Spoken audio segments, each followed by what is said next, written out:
And it is, let me just see if I can scroll down. Perhaps I cannot. There we go. So it was posted October 1st. So pretty much today, and it's talking about Alan West's legendary double smackdown of smug SJW. Now, I have to confess, I don't think that this was a legendary double smackdown, but I do think it was a smug SJW.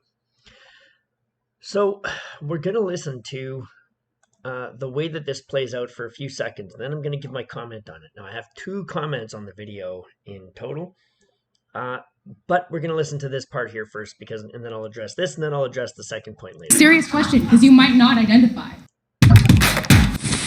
Do you identify as black? No, it's a serious question, because you might not identify. Can you please put the mic? Thank you. So, here it is. She says, do you identify as black? And then he laughs, and then she says, no, it is a serious question. Can you please put the microphone back by my face? And then she goes on. Okay. When I walked into, and now he's going to answer. And now he's going to answer. When I walked into the room, I am not done. I am not done. I am not done my question. But yes, you were. You asked him your question. Do you identify as black? And then he laughs. And then you say, no, it's a serious question. I'm serious. What's the answer? And then you go on just as he starts to answer it. This, to me, shows that the question is irrelevant.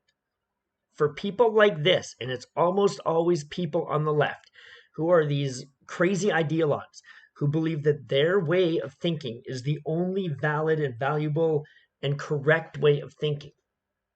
They don't care about the answer. So now she goes on. With my question. Oh, young lady. I'm just asking you to listen to me. And there we have it. I'm just asking you to listen to me. So it's not a question for him. It is her making ostensibly a question, but it's actually a statement.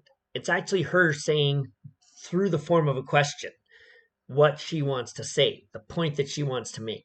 And then she goes on to talk about a number of other questions. I'm about to answer the first question. But I didn't says, finish. look, I'm looking to answer the question. I'm looking to answer your question. She goes on. Okay. Yeah, I'm black. Less than 9% of the people in this room are black. And then she goes on to talk about a bunch of other crapola, right? But this is point 1. Oftentimes people don't care about the answer that you're going to give. They just care that you listen to their question, and therefore, through the question that they ask, that you understand their position and acquiesce and agree with it. They don't care about listening to yours, processing the answer, and understanding why you might think that way. People like this drive me crazy because you cannot reason with them. You can't have a discussion with them. You can't have a conversation with them because they, despite professing to be on the side that cares about diversity and tolerance and understanding, they have no point, they have no intention of actually understanding your point. They don't care about the diversity of your opinion. They don't care about the point that you're going to make. They're just sitting there waiting for the next time they can jump in and espouse their beliefs and tell you how wrong you are. So that's point 1. Point 2 about this video, and I think that it's never really addressed, but I think that Alan West probably feels a similar way to what I think when I hear questions like this. And I'm not going to put words in his mouth because I don't know him. I'm not going to put ideas in his head because I don't know him. So he might actually come up with something different. But when she says, do you identify as black? And then he kind of pauses and then laughs.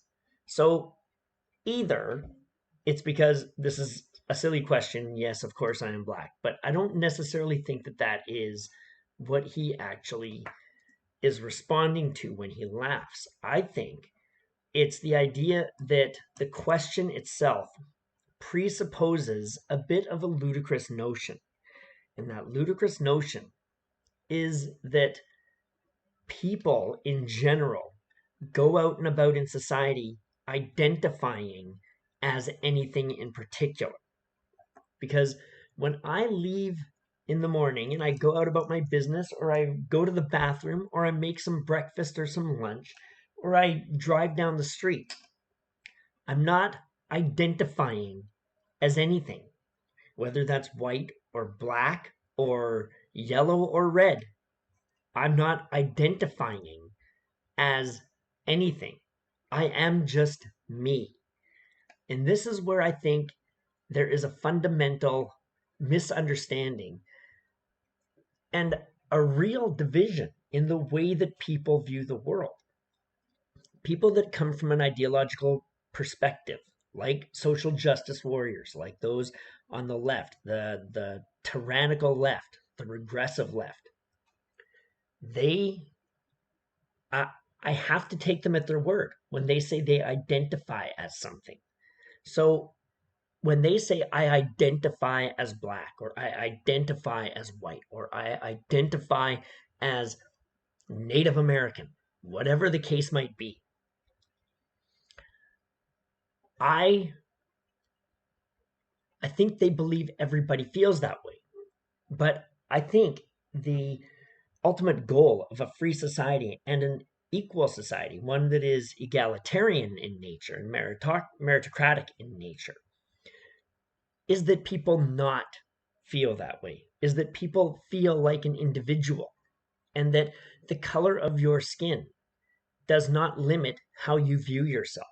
The Your gender does not limit how you view yourself. The things that you think about yourself are more, what are your values, what are your characteristics, what are your goals in life, right? What do you value? Who are the people that you hang out with? What are things that you like doing? These are what people generally, I think, if you were to ask them, oh, who are you? Tell me who you are. I don't think that I would come up with color as one of the top 20, 25 things, because it's just not there. And that's why I say I think the way he laughs kind of hints at that. It's like the question is silly by its nature, right? The question just doesn't sort of make sense. Now he understands and he responds, obviously, I am black. And I think he kind of addresses it by saying, I am black, rather than I identify as black. And I think that that is one of the things that kind of leads me to think as I do.